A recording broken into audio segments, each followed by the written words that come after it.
Hello friend, Radhe Radhe. Welcome है आपका मेरे इस वीडियो में। उम्मीद करती हूँ आप लोगों को मेरा ये वीडियो और ये जो मैं कहानी बताती हूँ आप लोगों को पसंद आता होगा। बेटी होना कोई गुनाह नहीं है। आजकल की जो बेटियां करती हैं वो कुछ कम नहीं करती हैं, बेटों से बढ़कर भी बेटियां करती हैं। और ऐसे ही एक परिवार में एक पिता जो अपनी बेटी से बहुत ही जलन करता है। उसका क्या कसूर है कि वो बेटी है इसलिए उसके ऊपर इतना अत्याचार करता है और अपनी बीवी के ऊपर बहुत अत्याचार करता है। कहानी में आप लोग बने रहिएगा और वीडियो को स्किप मत करिएगा।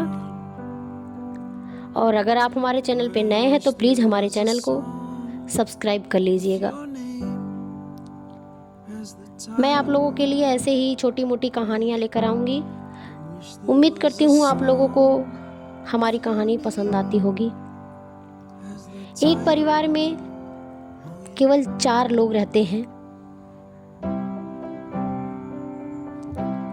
बस एक छोटी सी लड़की रहती है जो 14 साल की रहती है और उसकी माँ रहती है, उसकी एक दादी रहती है, उसके पापा रहते हैं।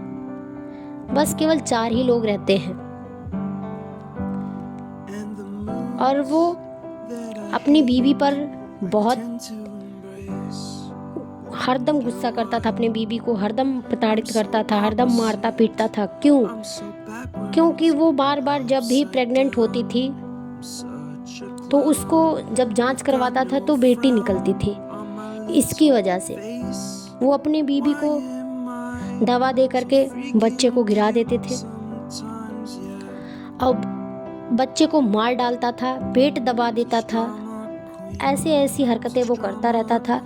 और जो सास थी वो भी बेटे का ही साथ देती थी, बहू का वो साथ नहीं देती थी। जबकि वो भी एक औरत थी, लेकिन ना, वो भी बेटे का ही साथ देती थी। वो भी बेटा चाहती थी, खानदान का वंश चाहती थी। तो लड़की 14 साल की होती है। सभी लोगों को पता है लड़कियों को माहवारी आती है। लड़की को माहवारी आई, उसके लिए उसका जो पिता है वो जमीन फर्श पे बैठी थी। कुछ उसको दिखा तो उसने अपनी बेटी को मारना शुरू कर दिया। तो उसकी माँ दौड़ती हुई आई, बोली क्यों मार रहे हो? तो उसने बोला देख लो इसको, ये क्या की है। तो वो बोली उसने कुछ नहीं किया, ये सब भगवान की देन है। सब महिलाओं को ऐसा होता है, सारी लड़कियों को ऐसा होता है। उसका ये क्या गुनाह है जो आप उसको मार पीट रहे हैं? कह रहा है इसका गुनाह है क्योंकि ये बेटा नहीं हुई, ये बेटी होकर आई है, इसलिए इसका गुनाह है। ये बेटा क्यों नहीं हुई? और उसके बाद बेटी को छोड़कर, बेटी को मार रहा था, उसके बाद बेटी को छोड़कर माँ को बहुत मारा पकड़ के, उसका बाल पकड़ के घसीटते हुए रूम में ले गया और वहाँ उसको बहुत मारा। फिर माँ बेटी दोनों लोग आपस में चिपक करके बहुत रो रही थी। माँ जो है बेटी को बहुत समझाई। बेटी पूछ रही थी माँ मुझे हॉस्पिटल ले चलो, मुझे ये कौन सी बीमारी हो गई है। माँ ने बहुत प्यार से समझाया, बेटा ये सभी महिलाओं को होता है, सभी लड़कियों को होता है। जब लड़की 14-15 साल की होती है तो हमारी शरीर जो है माँ बनने का जो है एक रूप धारण करती है। इसकी वजह से सभी महिलाओं को ऐसा होता है, इसमें कुछ गलत नहीं है। माँ ने इतने प्यार से समझाया कि बेटी समझ गई। बोली माँ मुझे अब बिल्कुल डर नहीं लग रहा है, मैं एकदम ठीक हूँ अब। उसके बाद बेटी स्कूल जाती है। सुबह के टाइम में माँ उसको देती है, समझाती है बेटा ये रख लो और जब भी तुमको ये ज़रूरत पड़े पैड तो यूज कर लेना। बेटी बोली हाँ माँ मुझे बिल्कुल समझ में आ गया, इसे क्या करना है कैसे करना है, मैं सब समझ गई। बेटी समझदार थी, लेकिन उसकी पढ़ाई के लिए भी बुरा लगता था। उसकी दादी को, उसके पापा को बहुत बुरा लगता था कि ये पढ़ने क्यों जाती है, ये बाहर क्यों जाती है। उसका लास्ट पेपर रहता है उसी दिन। 10th का। और वो जैसे ही गेट के बाहर निकलती है उसके पापा तुरंत उसे रोक लेते हैं, कहाँ जा रही हो, कहाँ जा रही हो। उसके बाद तुरंत माँ दौड़ती हुई पीछे से आई, बोली आज उसका 10th का लास्ट पेपर है, जाने दीजिए उसे। बोला नहीं जाना है, नहीं जाने दूंगा, कहीं नहीं जाएगी। बहुत ज़बरदस्ती किया और लड़की ने बहुत रिक्वेस्ट किया, बहुत रोया। उसकी माँ भी बहुत गिड़गिड़ाई सामने, जाने दीजिए लास्ट पेपर है उसका। उसने बोला ठीक है, कितने बजे से कितने बजे तक पेपर हुआ। उसने बोला 8 बजे से 12 बजे तक मेरा पेपर होगा। उसने बोला ठीक है, तुरंत मुझे स्कूल के बाहर मिलना। लड़की बोली ठीक है। उसके बाद पेपर ख़त्म होता है, ये बाहर इंतज़ार करता था, बैठ के इंतज़ार कर रहा था। उसके बाद लड़की और एक लड़का दोनों साथ में निकलते हैं और लड़की उससे आपस में दोनों बातें करते थे कि एग्ज़ाम कैसा रहा। तो वही वो बताई बहुत अच्छा था, ठीक था। बस उसने यही देख लिया उससे बातें करते हुए, वो आकर के लड़के को 2 थप्पड़ मारा और लड़की को भी अपने थप्पड़ मारा। तुमने कहा था 12 बजे मेरा एग्ज़ाम ख़त्म हो जाएगा, तो फिर तुमने इतना टाइम क्यों लगाया, 12:15 तुमने क्यों बजाया। मारते हुए गाड़ी पे बैठाता है। उसके बाद लेकर के घर जाता है। घर जाने के बाद फिर उसको मारता है, उसकी माँ को मारता है, बोलता है स्कूल नहीं जाना है तुझे। उसकी माँ बहुत रोती है। उसकी दादी कहती है ऐसे नहीं मानेगी, इसकी शादी करा दो। बताइए, अभी छोटी सी लड़की है, अभी 14 साल की हुई नहीं, 10th का पेपर नहीं दी और उसकी शादी के लिए लोग तैयार हो गए। अब आप फिर बाहर जाता है, दारू पीता अपने दोस्त के साथ में। वहाँ कहता है कि मेरी नसीब जो है फूट गई थी, मुझे लड़की हो गई। लेकिन उसका दोस्त समझाता है नहीं, तेरी किस्मत अच्छी है, तुझे इतनी अच्छी लड़की मिली है, इतनी अच्छी बेटी है, अच्छी किस्मत है। तो वो उसको उल्टा सीधा बोलने लगता है कि नहीं तुम गलत हो, तुम बहुत कुछ उसको बोलता है। फिर वहाँ से पी करके चले आते हैं घर। फिर आता है तो लड़की सोचती है कि मुझे आगे भी पढ़ना है। वो सोच रही थी मुझे डॉक्टरी का पढ़ाई करना है ताकि मैं आगे चल के डॉक्टरी पढ़ाई करूं। और पढ़ने में बहुत अच्छी थी वो। और खुश करने के लिए अपने पापा को वो खुद अपने हाथ से आलू के परांठे बना रही थी। परांठे बना के ले जाके अपने दादी को दी, दादी खाई, उसके पापा भी खा रहे थे। पापा बोले आलू के परांठे बहुत अच्छे बने हुए हैं। उसकी दादी बोली आज तो आलू का जो पराठा है वो शिवांगी ने बनाया है। उसने बोला हाँ, मैं तो सोचा माँ तुम बनाई थी। नहीं नहीं, तुम्हारी बेटी शिवांगी बनाई थी आलू के परांठे। उसके बाद खाए, बोला कि 2 परांठे मेरे पैक करके रख दो, ऑफिस लेके जाऊंगा। तो सामने उसकी बुक रखी रहती है और पहले उसने कहा कि वो बोली, उसकी माँ बोली लड़की की, शिवांगी बेटा किचन से पेपर लेके आओ। तो उस दादी बोलती है नहीं नहीं, ये है ना बुक, इसी में से हम फाड़ लेते हैं। तो उसकी माँ और शिवांगी बोलती है नहीं नहीं, ये मेरी बुक है, इसको मत फाड़िए, इसको मत फाड़िए। लेकिन दादी भी अपने बेटे का ही साथ देती थी। वो भी नहीं चाहती थी कि हमारी शिवांगी पढ़े, आगे बढ़े, वो भी नहीं चाहती थी। उसके बाद उसने जो है उसी में से, बुक में से 2-4 पेपर फाड़े और उसमें से निकाल के पन्ने और पराठे लपेट के अपने बेटे को दे दी। तो उसके बाद धीरे धीरे वो शिवांगी अपने पापा के पास जाती है, डरते हुए जाती है, जान रही थी कि पापा मेरे खड़ूस हैं, चिल्लाना शुरू कर देंगे। वहाँ जाती है, खड़ी होती है, धीरे से बोलती है पापा मुझे आगे भी पढ़ाई करना है। चिल्लाना शुरू कर देता है। 2 मिनट बैठता है, फिर जैसे वैसे ही तुरंत टेबल पे फ़ोन रखा रहता है, टेबल पे फ़ोन बजने लगता है। शिवांगी की माँ फ़ोन उठाती है और उस विनय का फ़ोन रहता है जो साथ में शिवांगी के लड़का पढ़ता था।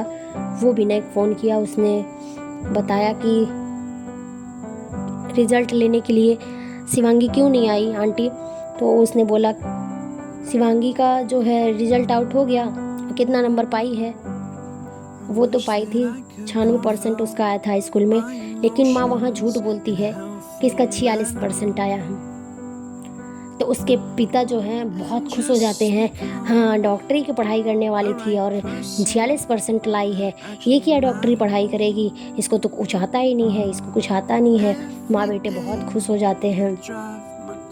फिर अंदर जाती है और रात में उसको दिखाती है कि बेटा, शिवांगी का मुंह लटक जाता है। शिवांगी ने सोचा सच में 46% आया है। उसकी माँ उसको दिखाती है, व्हाट्सएप पे फ़ोटो आया था, तो वो देखते ही बहुत खुश हो जाती है। वो बोलती है, माँ आप दुनिया की सबसे प्यारी माँ हो, जो आप मेरा साथ दे रही हो। और चोरी से उसके लिए बुक लाती थी, सब्जी खरीदने जाती थी तो बुक खरीद के ले आती थी, चोरी से उसे पढ़ने के लिए बोलती थी, रात रात में वो पढ़ाई करती थी छुप छुप के अपने पिता से। और एक दिन फिर अपने दोस्त के यहाँ जाता है, विनय के पापा के यहाँ। विनय के पापा और शिवांगी के पापा दोस्त थे। फिर दोनों बैठ के दारू पीते हैं वहाँ। वो पापा, उसका विनय का पापा बोलता है, तुम्हारी बेटी तो पढ़ने में बहुत तेज़ है, हाई स्कूल में उसने 96% लाया और वो अब डॉक्टरी की पढ़ाई कर रही है और आगे चल के वो डॉक्टर बनेंगे, उसका सपना है, मेरा बेटा ऐसा बताया है। तो शिवांगी के पापा बोले, ऐसा नहीं है, तुमको ज़्यादा चढ़ गई लगता है, इसी वजह से तुम ये सब बक रहे हो। तो विनय के पापा बोले, नहीं नहीं, मेरा बेटा विनय मुझे खुद बताया है कि शिवांगी डॉक्टर बनेगी, उसकी चॉइस है। वो गुस्से में घर आता है। घर आते ही अलमारी से कपड़ा छींटना शुरू कर देता है और कहीं कुछ नहीं मिलता। वो और शिवांगी, उसकी माँ बोलती हैं, क्या ढूंढ रहे हैं माँ? कुछ नहीं है। क्या ढूंढ रहे? कुछ नहीं है। तब फिर उसके बाद अलमारी पीटता है, वैसे ही ऊपर रखी हुई बुक सारी नीचे गिर जाती है। ये पढ़ाई कर रही है, ये पढ़ाई कर रही है, हमारे पीठ पीछे क्या कर रही है? डॉक्टर बनेगी, ये डॉक्टर बनेगी। उसकी बुक ले जा करके वहाँ बाहर जला देता है सारी, और फिर मारना शुरू करता है। उसकी माँ को मारता है, उसको मारता है और बहुत प्रताड़ित करता है। लास्ट में एकदम शिवांगी की माँ बहुत टूट चुकी थी और शिवांगी को मारने जा रहा था, जान से मार डालूंगा, जान से मार डालूंगा। फिर शिवांगी की माँ ने एक बड़ा सा लोहे का छड़ उठाया और उसके शिवांगी के पिता के सर के ऊपर मार देती है। वो कहता है, तुम्हारी इतनी बड़ी हिम्मत। पीछे मुड़ के देखता है तो शिवांगी की माँ रहती है। कहता, तुम्हारी इतनी बड़ी हिम्मत कि तुमने मुझे मारा। फिर उसके बाद दोबारा जैसे वो मारने जाता है शिवांगी की माँ को, वैसे फिर वो मार देती है। और मार देती है उसके बाद ये गिर के वहीं पे ख़त्म हो जाते हैं। इनकी सांसें रुक जाती है और उसकी माँ चिल्लाने लगती है, मेरे बेटे को क्या हो गया? मेरे बेटे को क्या हो गया? क्या किया तूने मेरे बेटे को? मेरे बेटे को क्या किया? और पुलिस के पास फ़ोन करती है और तुरंत वहाँ जो है 2 मिनट नहीं लगता है, पुलिस आ जाती है। पुलिस को उसने पूरी सारी सच्चाई बताई कि जब जब मेरे पेट में लड़की होती थी तो जांच करवा के मेरी लड़की को ख़त्म कर देता था, मुझे बहुत मारता पीटता था। क्या इसमें मेरा क्या गुनाह था? बताइए। भगवान की तो देन है लड़की या लड़का, लेकिन इसमें मुझे प्रताड़ित किया जाता था। मेरी सास मुझे बहुत प्रताड़ित करती थी, ये भी नहीं समझती थी, जबकि ये भी एक औरत है, लेकिन एक औरत होकर भी एक औरत का दर्द नहीं समझती थी। यहाँ तक एक बार मेरे पेट में बच्चा था और मैं लेटी थी, माँ बेटे दोनों जा करके मेरे पेट पे तकिया से दबा दिए और मेरा बच्चा ख़त्म हो गया। इसमें मेरा क्या कसूर है? आप ही लोग बताइए। और सारी बातें पुलिस वाले से बताती है और उसकी बेटी रोने लगती है कि जान गई कि मतलब पुलिस पकड़ के ले जाएगी माँ को।